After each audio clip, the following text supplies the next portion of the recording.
Our keynote speaker today is Dr. Kyaien, who is an associate professor of mental health law and policy at the University of South Florida, and by profession is a licensed clinical social worker. We are grateful to have Professor Connor join us this morning because she and her family experienced Hurricane Ian just a week ago. So we are really glad that Professor Connor is able to join us and share her thoughts with us. Professor Connor. Well, good morning, everyone. Thank you all so much for having me. If you'll grant me just a moment here to share my screen.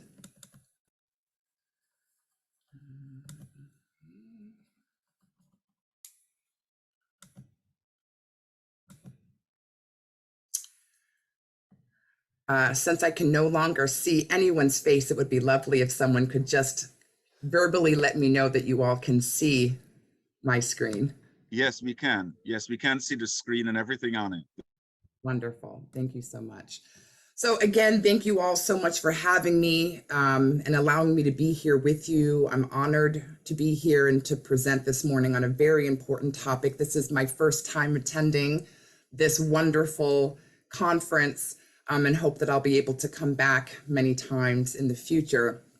As it was just mentioned, I'm an associate professor of mental health law and policy in the College of Behavioral and Community Sciences here in Tampa, Florida.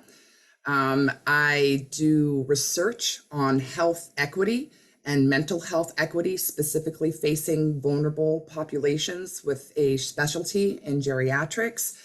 I have a lot to present and talk about with you this morning, and I'm hoping that this will be a beneficial talk that can help to set a stage for the multiple wonderful conversations that you all are going to be having today. Just a couple additional things about me, that I think are important since many of you don't know me.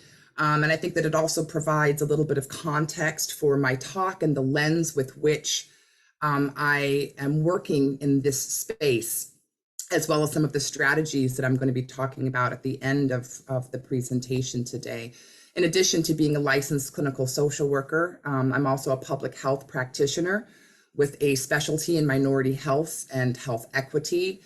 I have worked for a number of years in clinical and community-based mental health service provision. And after receiving my degrees from the University of Pittsburgh in social work and public health and getting my doctorates there, I went on to do postdoctoral training in geriatric psychiatry at the University of Pittsburgh Medical Center, where my first research grants really allowed me to look at community-based approaches to enhancing the mental health and wellness of older adults who were also older adults of color. I also really tend to focus my work on social justice, advocacy, and policy development and formation. I'll talk a little bit more about that later, but I was lucky enough to be able to work with a Democratic senator here in the state of Florida, Senator Darrell Rouson, and I wrote a bill that became law here last summer to restructure the Florida State Office of Minority Health and Health Equity. And this restructuring was really to provide the additional financial resources that that office needed to be able to do this important work on addressing health inequities and to really shine a light on and target issues at some of our most vulnerable populations. So as a researcher and a clinician, as well as a social justice advocate and someone who works in the policy space, this is the lens with which I come to this talk today and hope that although for many of you, some of what I'll be presenting you may already know, but I think that sometimes it's great to be able to come together in these spaces just to re-talk about some of these issues so that we can work towards developing solutions. So some of my goals for my talk today are to start by providing some context, both current and historical, for some of the health and mental health disparities that are experienced by BIPOC, LGBTQ+ older adults, to talk about some of the challenges and opportunities, and then spend time talking about strategies for enhancing the mental health and overall well-being of BIPOC LGBTQ plus older adults, really ending with sort of a call to action for some of what I've seen in my own work, research, and clinical practice as things that we have to do and work better at as a society, but also things that we can individually be doing right now to make a difference. And I'm certain that you all will have even more thoughts and can add to that piece, and hopefully we can talk more about that at the end in the Q&A portion of our talk. So I want to talk quickly about this because I use the term health disparity a lot. And lots of us talk about the term health disparities and don't often fully understand what exactly that we're talking about. Oftentimes when I talk to my students about this, they say, well, it's just a difference in health status. Well, that certainly is true. But health disparities are differences in health that affect socially disadvantaged groups. They are systemic, plausibly avoidable health differences that impact folks according to race or ethnicity, skin color, sexual orientation, gender identity, disability, or other characteristics that have been historically associated with discrimination or marginalization in this country. So these are not health differences that are just generic differences in health, which we do see, or even to health differences that certainly warrant further attention and focus. These are a specific subset of health differences of particular relevance to social justice because they are avoidable, because they often arise from intentional or unintentional discrimination or marginalization, and they are highly likely to continue to reinforce social disadvantage and additional vulnerabilities. And so it's important for us to really focus on these disparities in health because these are the metrics that we use for assessing health equity, really the principle that's underlying this commitment to reducing health and mental health disparities. Health equity is social justice in health. And this is the area within which I work. I think it's also important to talk about conceptualizing sort of the broader scope of what it means for something to be a disparity. Often we talk about, the prevalence of something. So what percentage of a certain population or group or community may be living with a specific illness or condition, or incidence, how many new cases of a specific illness or condition exist within a specific population. But health disparities are really much more robust than that, and includes things like who has access to services and what kinds of treatments tend to be offered and who has access to preventative care, the process of recovery and rehabilitation, who's able to and who gets asked to participate in important research that leads us to novel interventions and helps us to ensure that as clinicians that we're going out into the community and providing interventions that are going to work for all populations.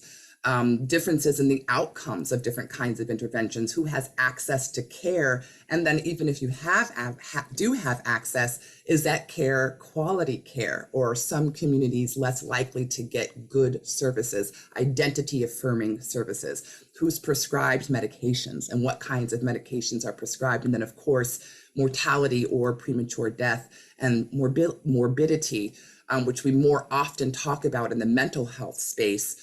Things like the impact of illness, how much it impacts one's ability to function, and the level of disability that arises from that.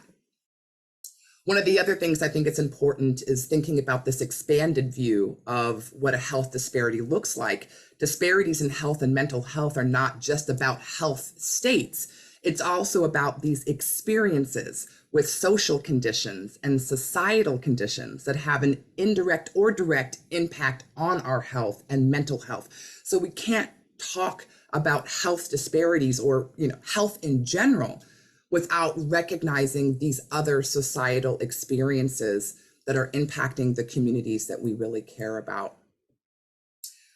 So let's talk a little bit about health disparities that are experienced by BIPOC LGBTQ plus older adults. These communities have faced a history of discrimination and discriminatory incidents with significantly negative impacts on mental health and wellness. And of course, I'm preaching to the choir here because we all know this. That's why we're here. Compounded with additional historically marginalized identities, LGBTQ plus people of color often experience further exacerbated disenfranchisement, additional inequities, and invisibility, leading to other complex experiences with oppression and also resilience. Moving into the later stages of life development, older adults who are also people of color in LGBTQ plus communities must navigate these really unique nuances within their transitions to different stages in life. And the truth is, we don't know nearly as much about this from a researcher perspective as we should, because this is a group that has been largely invisible from the focus of scholars and academics until very recently, and it's still nowhere near enough.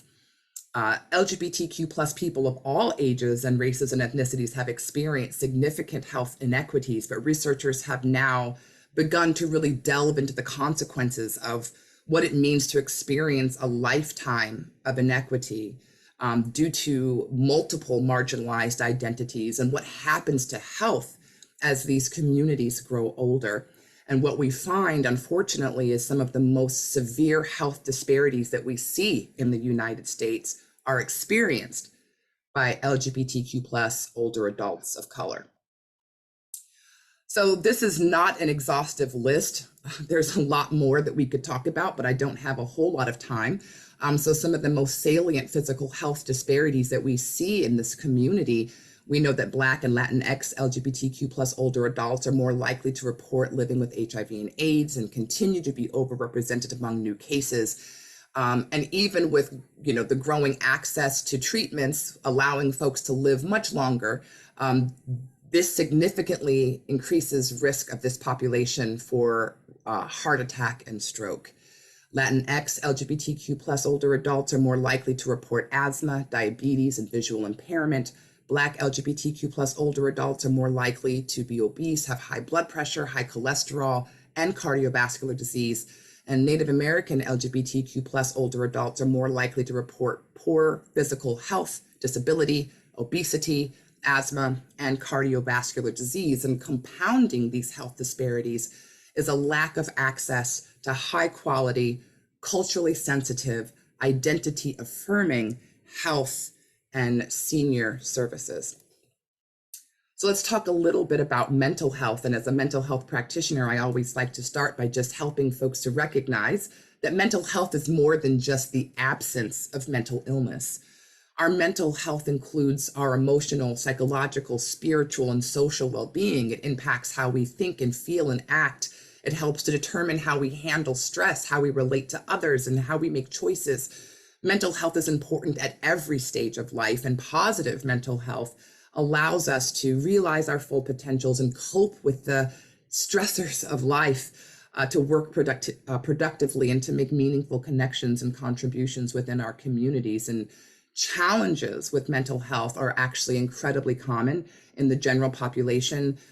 We see mental health diagnoses in about 1 in 4 individuals every year. But there are significant mental health challenges that are facing the communities that we're talking about today.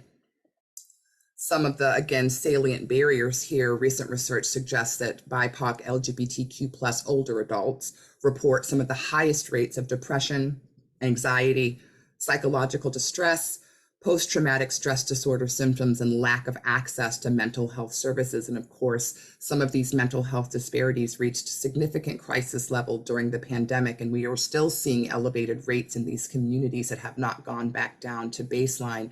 And of course, those of you in New York already know this. You saw this. There was a recent study that suggested that over 50% of BIPOC LGBTQ plus older adults in the height of the pandemic were experiencing significant rates of post-traumatic stress symptoms. That's in comparison to about 15 to 20% of their comparators.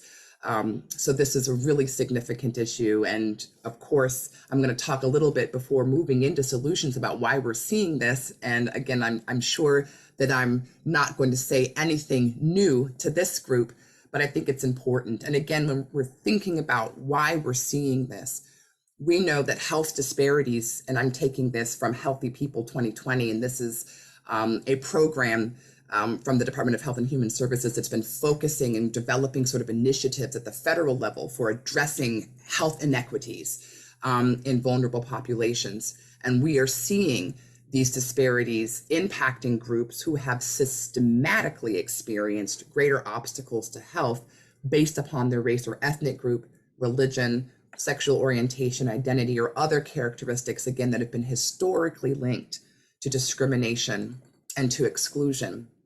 And as a public health practitioner, I have to talk briefly about the social determinants of health, because this really helps us to better understand the various social factors that impact one's access to optimal health and mental health. I think a lot of the challenges in my field and in research is that we have focused so much on trying to make sure that people have access to healthcare. And that is incredibly important. And I would never want to underscore that. And that's in this sort of far right column here. It is certainly important for folks to have healthcare coverage, to be able to access providers, to have providers who are linguistically and culturally competent, and for that care to be of quality care. But that's just one column. There are all of these other determinants and experiences that each have significant inequities for the communities that we're talking about, that have a direct impact on one's health and mental health. Take economic stability. Employment discrimination has shaped the long-term financial stability of many LGBTQ plus elders of color, many of whom are concentrated in sectors with low wages, few labor protections, routine discrimination, and limited health and savings options. And we know that economic security is really core to the health and well-being of all older adults. And recent data suggests that approximately 1/3 of LGBT plus older adults of color live at or below the federal poverty level. And these percentages are especially high among African-American LGBTQ plus older adults. And a lot of this, again, this disparity in economics is really related to longstanding race, age, and sexual and gender identity discrimination, which has been exacerbated by lack of equal protection under the law and social stigmas, but also access to safe and affordable housing, identity affirming housing, access to education, living in areas where there's access to healthy food options that are affordable. And I want to talk a little bit more about this last column, because I think this is a really important piece, this piece about community and social context. Social integration, the availability and strength of social support systems and social support networks, being fully engaged with a community, and then experiences of discrimination, which we'll talk a little bit more about next. We know that the experiences of discrimination and oppression have a direct impact on one's physical and mental health. And in fact, a recent study found that Black LGBTQ plus older adults face the highest rates of lifetime discrimination when compared to all other groups, consistently having to respond and deal with discrimination, oppression, microaggressions, eventually culminate in a variety of mental health symptoms, anxiety, depression, and mental exhaustion. And then again, older LGBTQ plus adults of color also face disproportionate challenges with accessing resources, barriers to culturally sensitive and identity affirming healthcare services. And again, many of these barriers trace back to these various forms of marginalization and oppression. There's also the significant issue of social isolation and loss, compounded with multiple overlapping forms of oppression. Older LGBTQ plus adults of color can have a multifaceted experience with social isolation and loss as they transition to the stages of older adulthood. Although older adults generally experience grief and loss as part of the transition and aging, these experiences tend to be heightened for older LGBTQ plus adults of color as an outcome of having to navigate a history and lifetime of racism, genderism, all these other isms, and the loss of family and friends and social networks and intimate partners for this population can converge with this overall lack of affirmation and heightened experiences of this oppression. We know that for many LGBTQ plus older adults of color, they've spent a large part of their lives feeling the need to conceal their sexual orientation or gender identity, ever cognizant of their community's historical experiences with discrimination and victimization. And although things have certainly been improving, there's still a very real stigma and homophobia in communities of color. And then, of course, barriers to safe and affordable housing and increased risk of eviction for this community can then amplify feelings of displacement from these communities. Structural discrimination in healthcare, is something that I've been focused on quite a bit in my own work and research. One of the most significant links to poor health and poor mental health outcomes and increased risk of mortality within these communities is delayed healthcare. In many of the research projects that I've done, these communities, specifically BIPOC, LGBTQ plus older adults, report a fear in seeking healthcare outside of their individual communities. They report experiences of being denied healthcare services or being provided with inferior care as a result of their sexual orientation or gender identity, and talk about the need to conceal their sexual orientation or gender identity from their providers, which unfortunately is a significant risk factor for serious medical problems and additional complications due to delay in diagnosing. So this is a significant issue that we are actively working to address in the health and medical fields, but we still have a long way to go in this area. I also want to talk a little bit about identity-based trauma. This is also something that I've been doing a lot of work, research, and training around with clinicians. When I talk about this, we're talking about sort of the cumulative negative impact of all of these isms on the lives of people from marginalized communities. And this identity trauma can result from a number of different factors, sort of major experiences, workplace discrimination or hate crimes, the accumulation of many small occurrences, everyday discrimination, we might call it, or the experience of microaggressions, but also the impact of historical trauma, which is something that we don't quite talk about enough specifically in the world of mental health. And when we think about historical traumas, we're talking about these events or set of events that happen to a group of people who share the same identity. And of course, there are multiple variations here. But we talk about this cumulative emotional and psychological wounding over one's lifetime, and that's passed from generation to generation. And looking at these events in their accumulation creates this sustained cultural disruption, as well as community destruction. And I'm going to speak specifically for a moment about the African American community. This is the community that I work with probably the most frequently, in the community that I identify with. We know a lot more, in fact, about race-based trauma on the lives of BIPOC communities. These communities have experienced a great deal of race-based trauma throughout the history of the United States. But many people question how some of these historical traumas may be still having an impact on people today. And recent research exploring historical trauma looks at how these experiences are embodied or held personally and then passed down over generations, such that even family members who have not directly experienced that trauma can feel the effects of those events generations later. There's been extensive research done with the children of Holocaust survivors, and scientists have found evidence indicating that historical traumas have an impact on us at the cellular level, that stressful environmental conditions can leave an imprint or a mark on the epigenome or our cellular material that can then be passed down to future generations with devastating consequences. So individual traumas thus become collective as it affects a significant proportion of our population and communities, and becomes compounded as it's passed down both socially and biologically from generation to generation.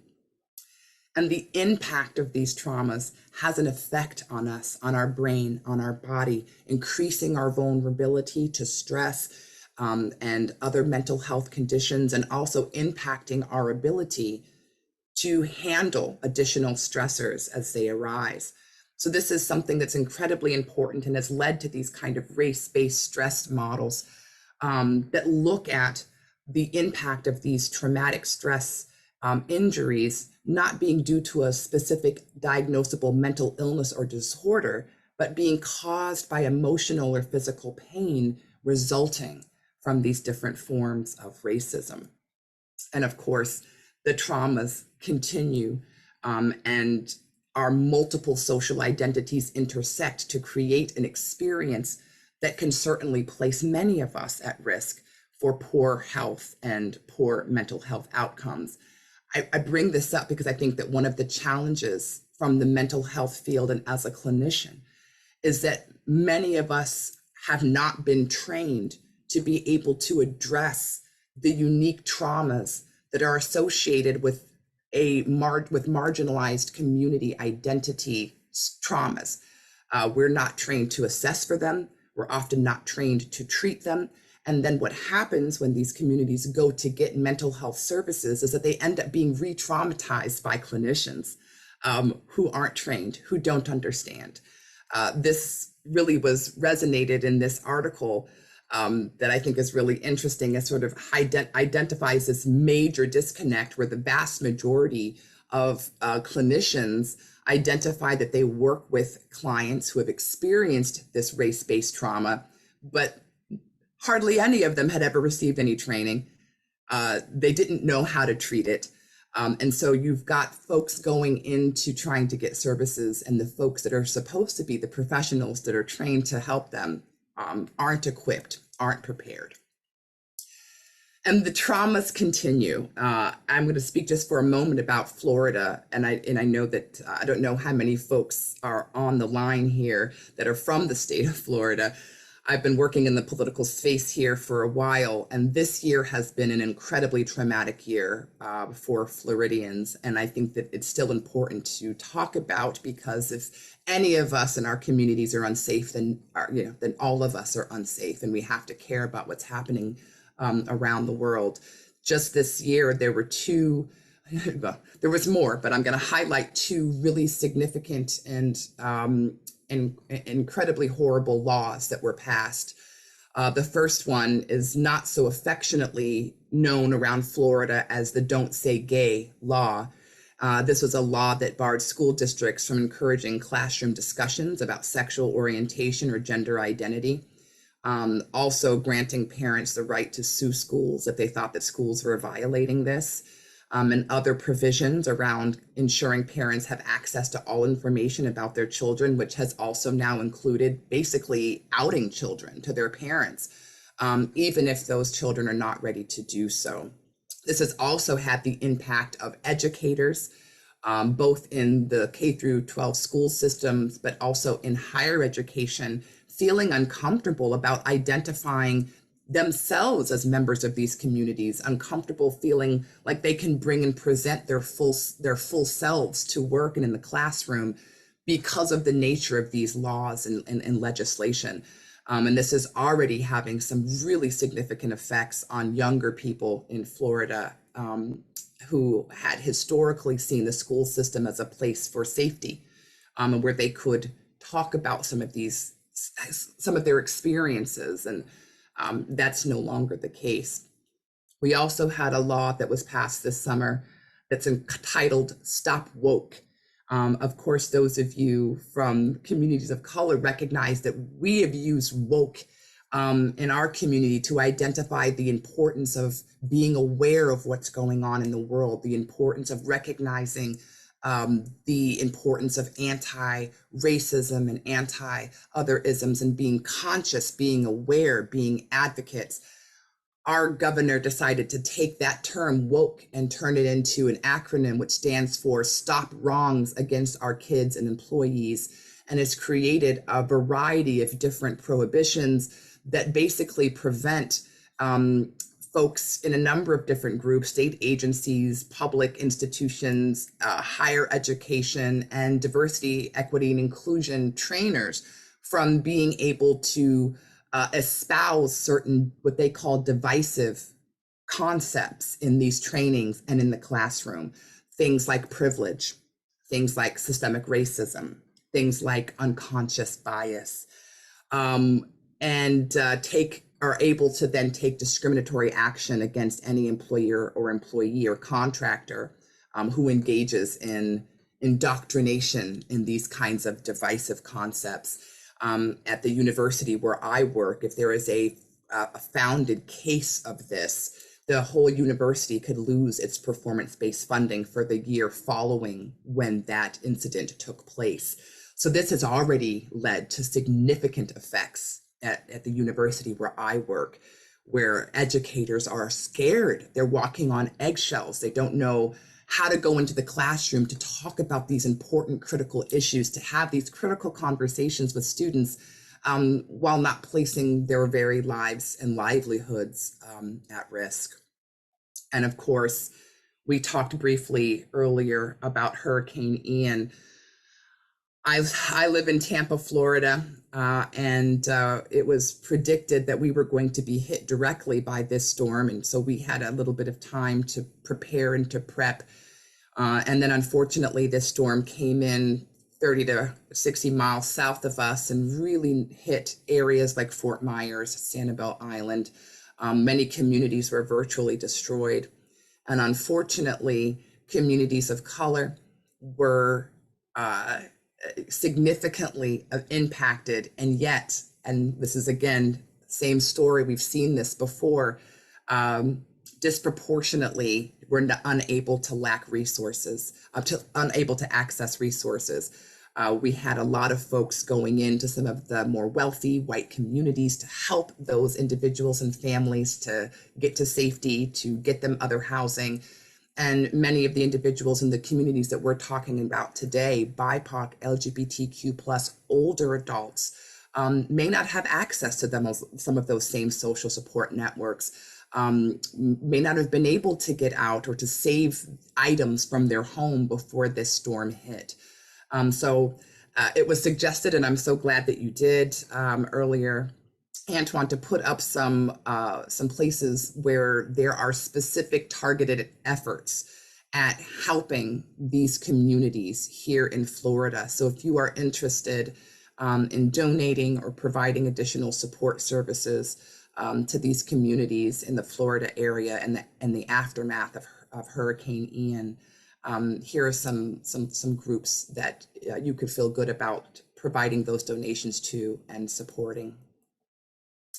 So I've talked a lot about some difficult things, and I always feel bad about doing that because these conversations, the goal is not to make everyone feel bad or be sad about the state of what's going on in the world. But I've always been under the feeling as a researcher that we can't change what we don't acknowledge. We can't develop effective solutions to things that we don't fully understand.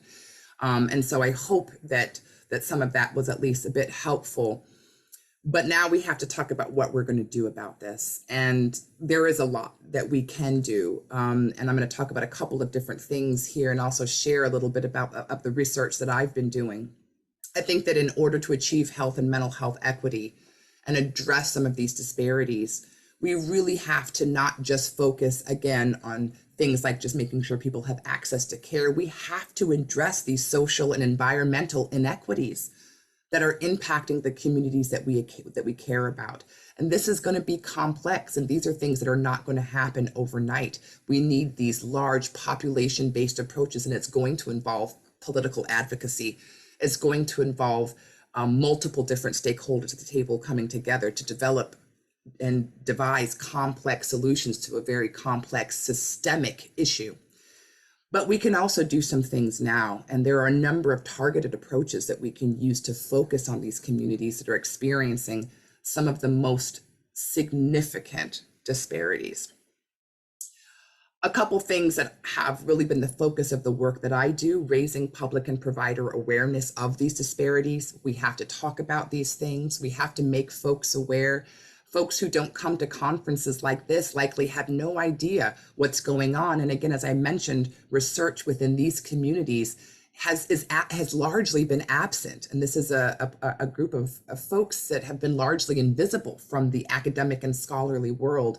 And these are the folks that are out there testing and developing new interventions and trying to see what works, so that folks on the front line are able to engage in those things and do things that are going to make a difference and are going to help.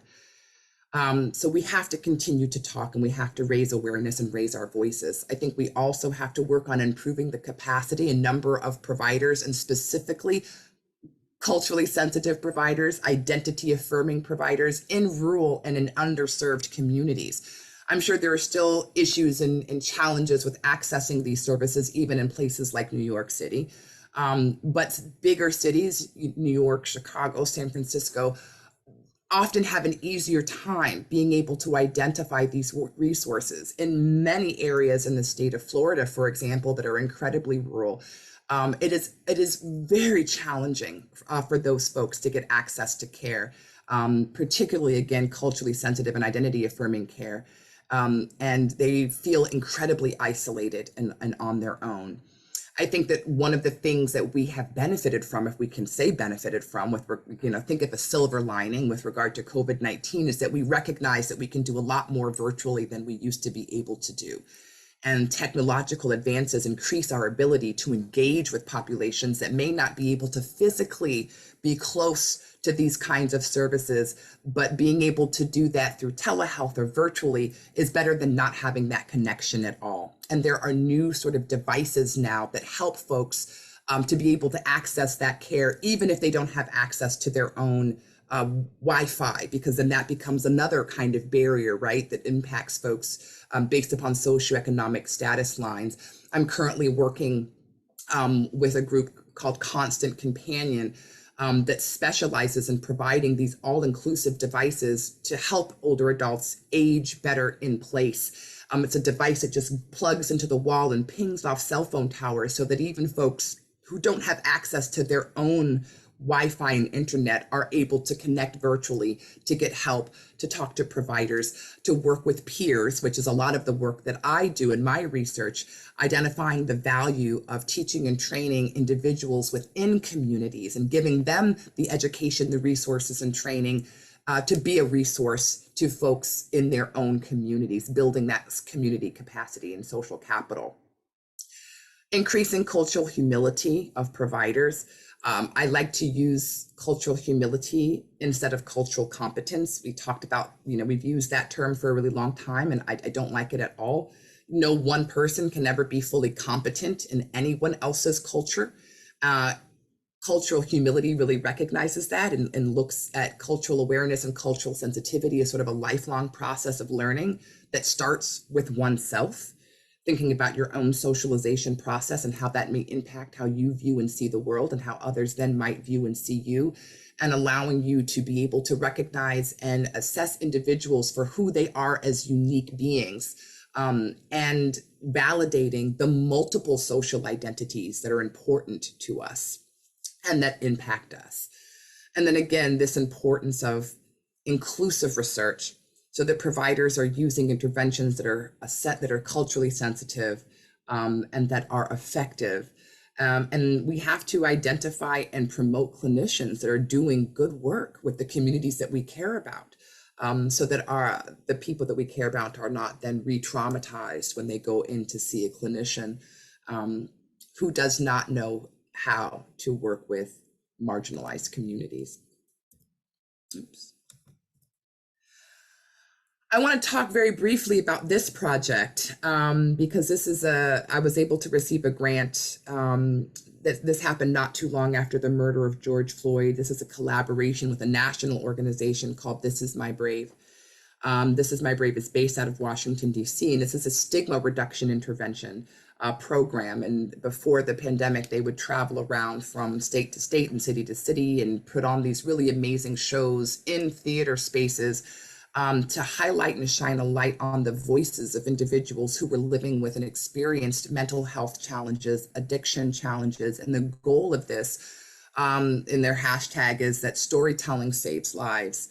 And it has had some amazing effects and impacts, not only for the folks who share their story, but also for the folks who are in the audience who were able to hear those stories and connect to those stories and see themselves in those stories. It has an immediate impact on health. After the murder of George Floyd, the executive director of This Is My Brave put out a really beautiful anti-racism message. So I reached out to her and talked about, at that time, the importance of really shining a light on Black and Brown voices, to talk about the experiences of mental health and health challenges, but also to be able to tie in the impact of racial trauma and historical trauma and to tell those stories. So we were able to get funding to do a This Is My Brave stories from the Black community. And I want to show a brief clip of this. So I'm going to stop sharing this screen and then pull up this video. Again, this is, these folks are not, not all of them are going to be older adults, but we received funding recently based upon the success of this project to be able to do this again with LGBT plus older adults of color. And so I'm really very hopeful. Oops, pardon my technological difficulties here. I'm very hopeful that folks on this call might know folks or might be excited about sharing this information, because you may have access to people who would be excited about the opportunity to share their story.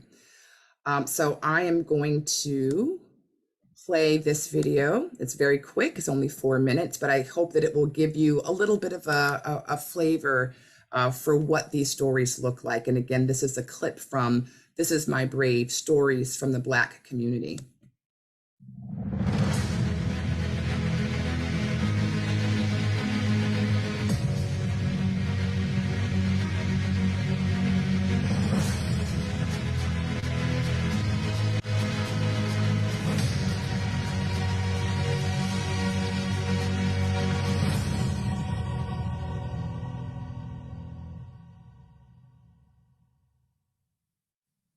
I studied psychology, and I would read textbooks like abnormal psychology. And I would look at a picture of a person with mental illness, and it didn't look like me. So I said, oh, I don't have no mental illness. But is there a look? No, anybody can get mental illness. It's a false image of what mental illness looks like. While trying to distract my mind and push out any extreme possible outcome that was playing as a scenario, the phone call came in. My friend is dead. The words rang pain in my ears, and wrapping my head around the news was not something I was capable of doing. Then I learned the details.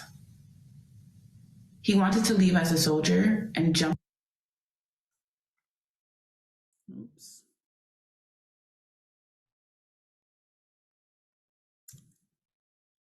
I apologize, everyone. It looks like my video has stopped here. And it may be a bandwidth issue. I'm sincerely sorry about that. Well, I'm gonna stop this and hopefully I'll check back in with it after I continue with the presentation, and hopefully maybe I can show the rest of it afterwards. I apologize about that. Oh, someone says I can share the link. That would be amazing. All right, give me one moment. I'm going to do that right now. We'll see if it works.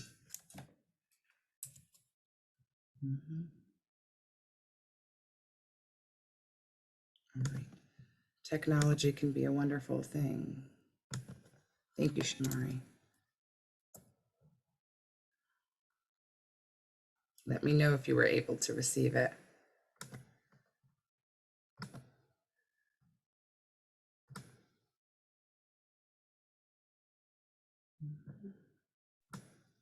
Share the link in the chat. I did. He sent it to me as a direct message, so I sent it back to just him, but I can send it also to everyone. Yeah, I was just, yeah. Having it. Okay, great. So that people can go see it there too.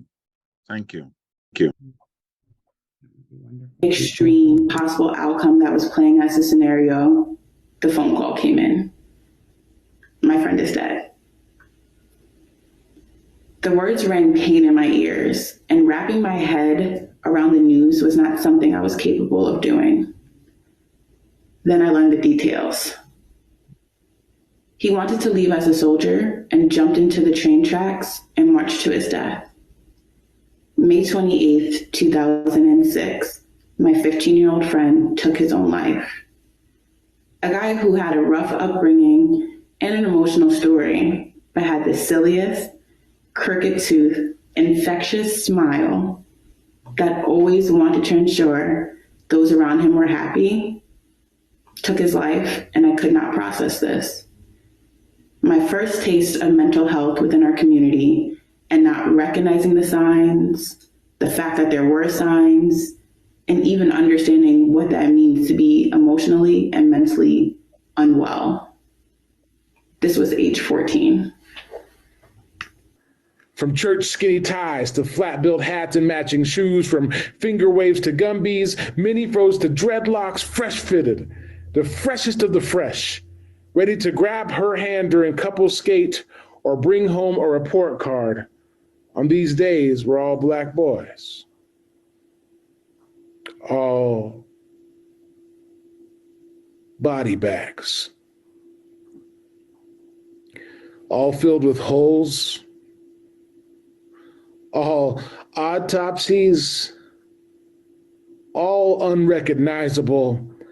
Baptized in sirens and secrets, unaware that others could supersede our skin's darkness. On these days, we're all Black boys, our spirits drifting into the night sky. Nephews, cousins, uncles, aunties, Black boys. On these days, even grandfathers become boys. They stumble back in a time when this narrative was the exact same, when the entire neighborhood had a funeral in the middle of the street for the kid whose name we all knew, mother crying in the backdrop, and Black boys watched other Black boys become asphalt. On these days, even sisters become boys. Only knowing how to teach them how to find the right partner. And when they're stolen, it feels like you're breathing molasses air. Tell them I'm brave, see it on my face. I am bigger than anything coming my way. It's a new day, now I'm not afraid. So if anyone asks you how I overcame, you can tell them I'm brave.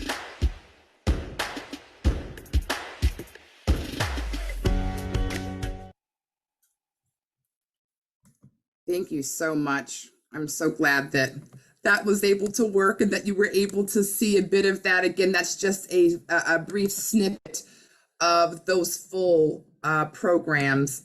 I'm going to try to pull up my slides again. I have just a few slides left. Can someone let me know that you're able to, that you're seeing my slide screen now? Yes. Beautiful. Thank you so much. All right. So one of the things I think is really powerful about this, This Is My Brave stories, is that we have found that sharing our stories is incredibly health promoting. Storytelling has certainly been a cornerstone in communities of color throughout our entire history. My husband is from Senegal, West Africa, and so when we go to visit his family and we want to learn about the history, we don't go to the textbooks, we go to the elders in that community who are living, breathing, walking textbooks, the griots who hold on to all of the information. We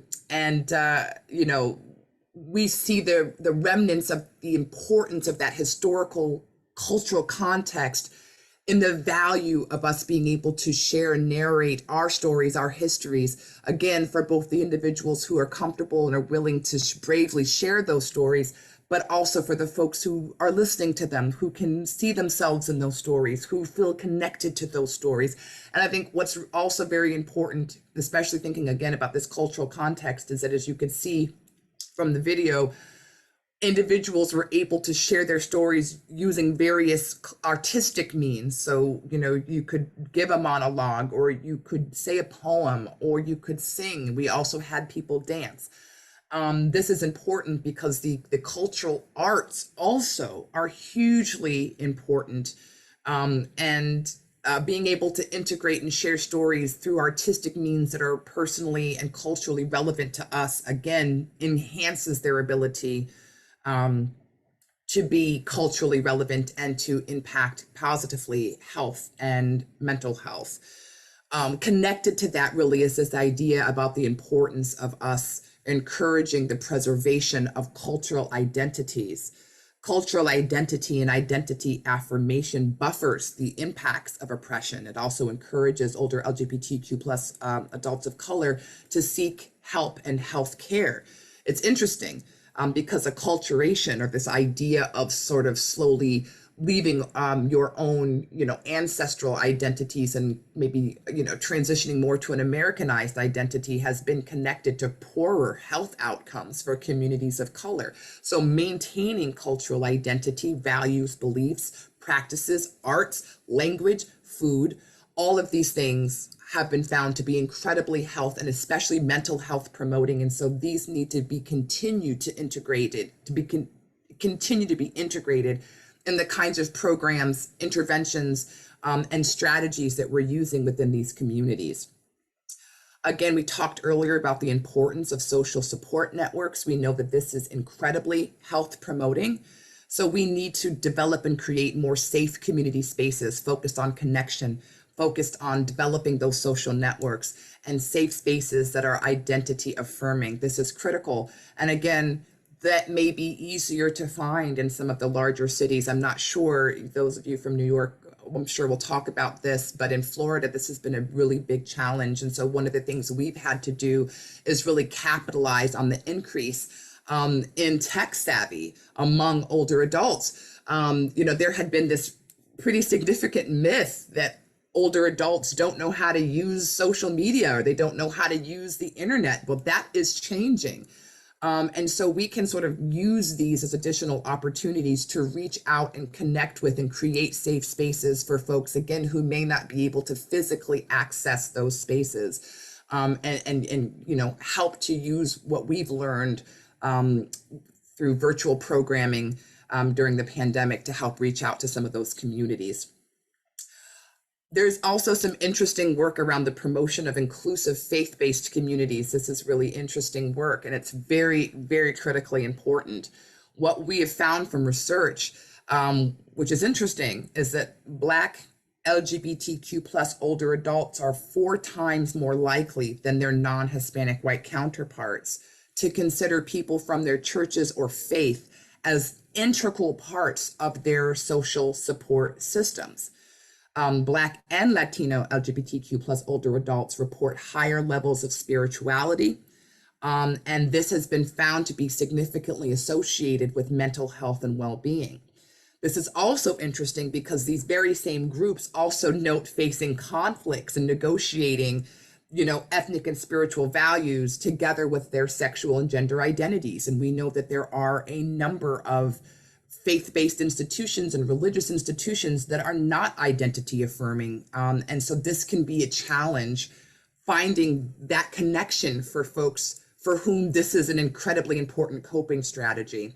So exploring more ways for faith-based communities to be inclusive, partnering with those organizations could be monumental for many older adults that are maybe in need of support.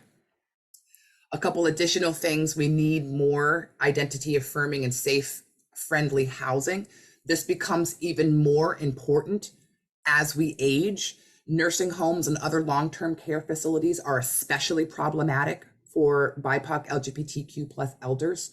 The challenges facing this community, again, continue to intensify as they age into long-term care, where they often find environments that are discriminatory, that are unwelcome, that can in fact be abusive.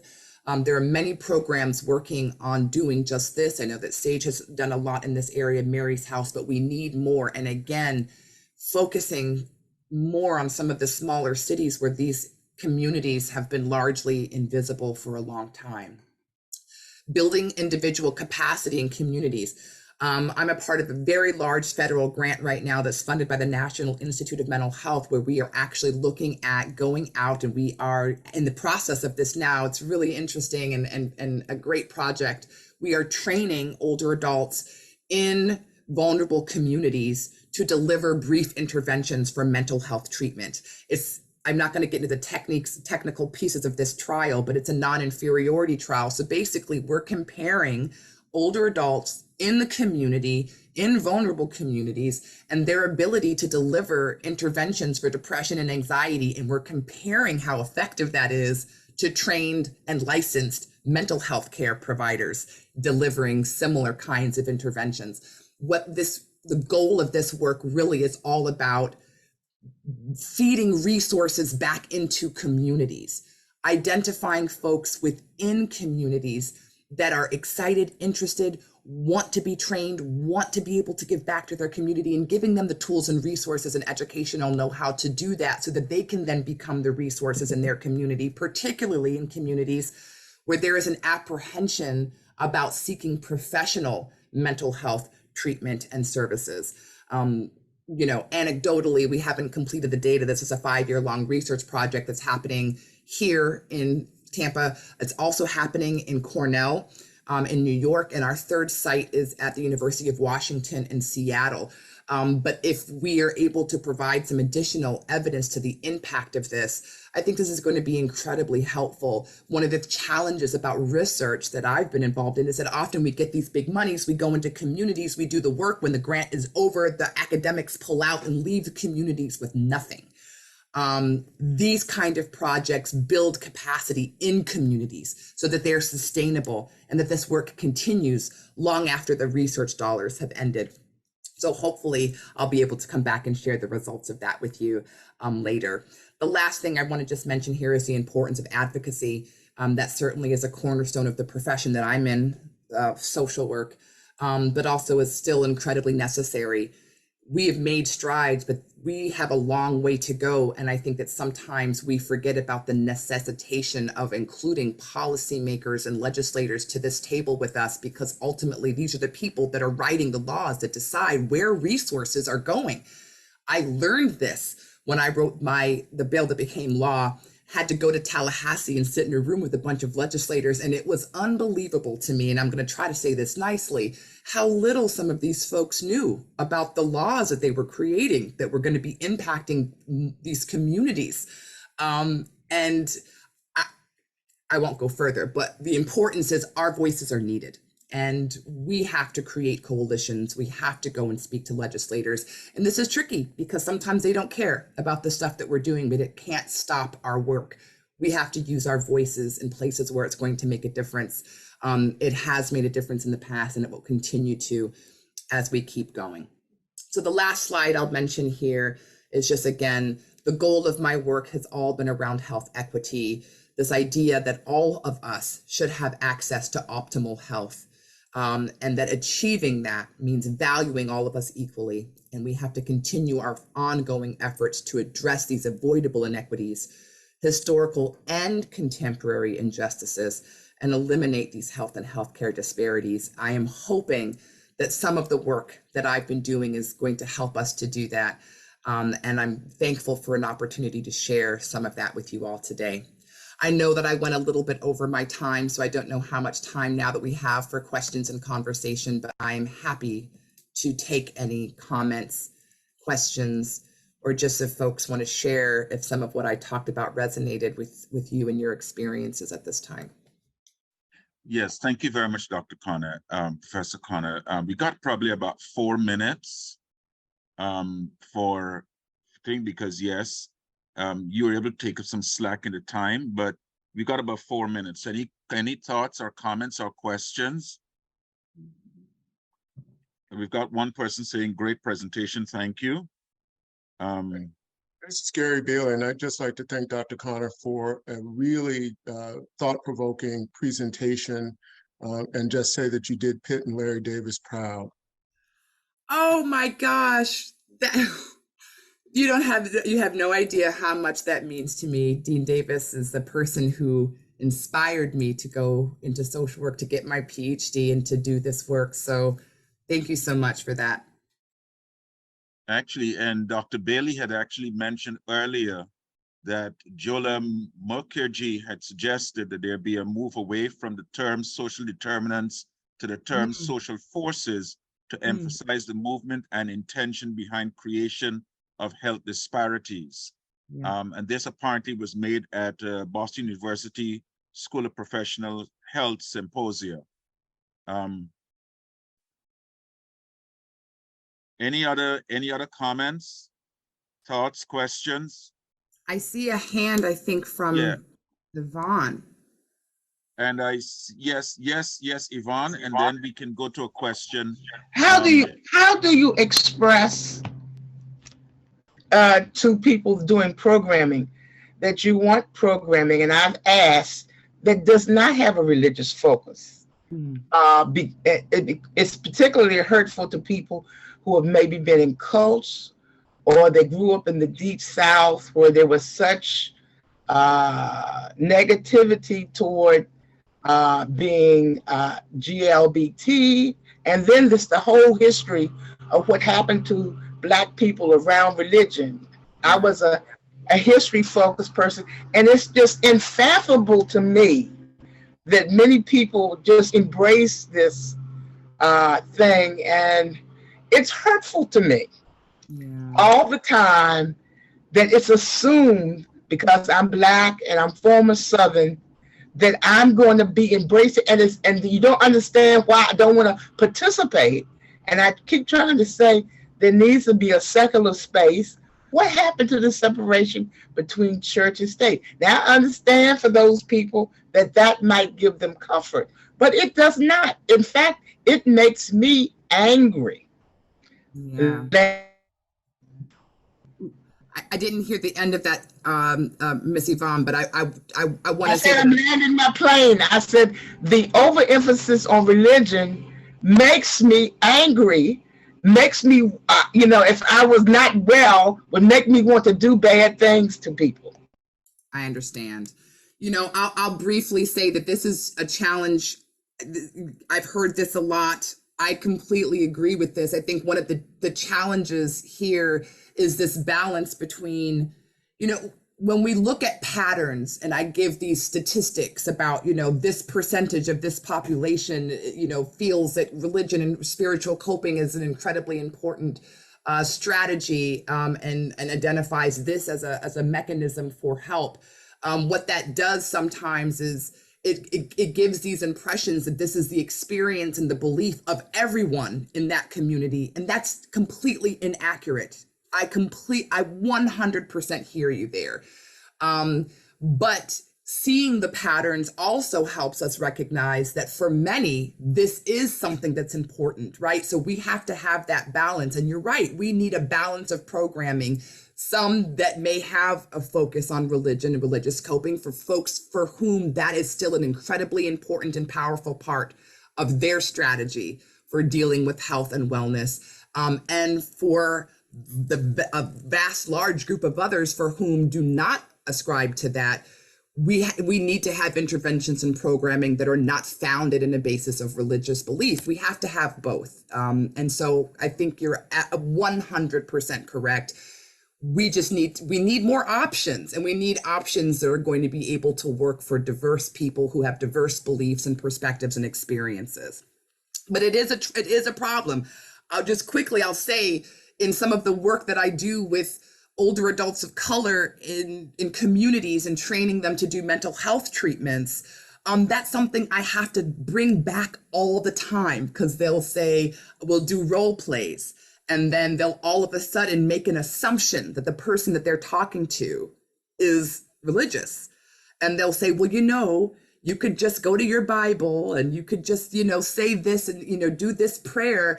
And I have to stop them and say, hey, you can't make that assumption.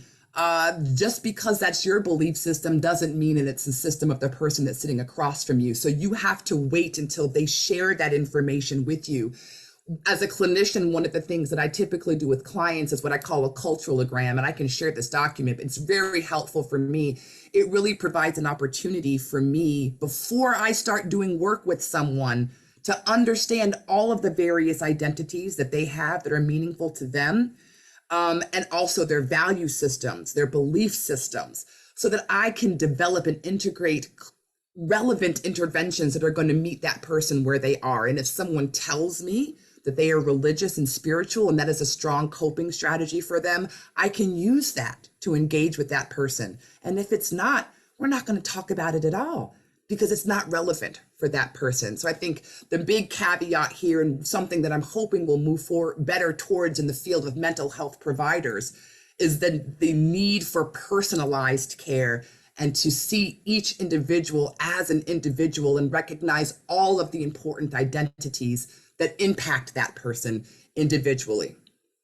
That was a long answer. I'm sorry, but it was a really good question. Thank you very much, Professor Connor, and thank you very much, Yvonne, for the question. There are a lot of people, a lot of comments in the chat, but not really any specific questions. So once again, Professor Connor, thank you very much for this presentation. It was worth going over time for. How's that? It was worth it.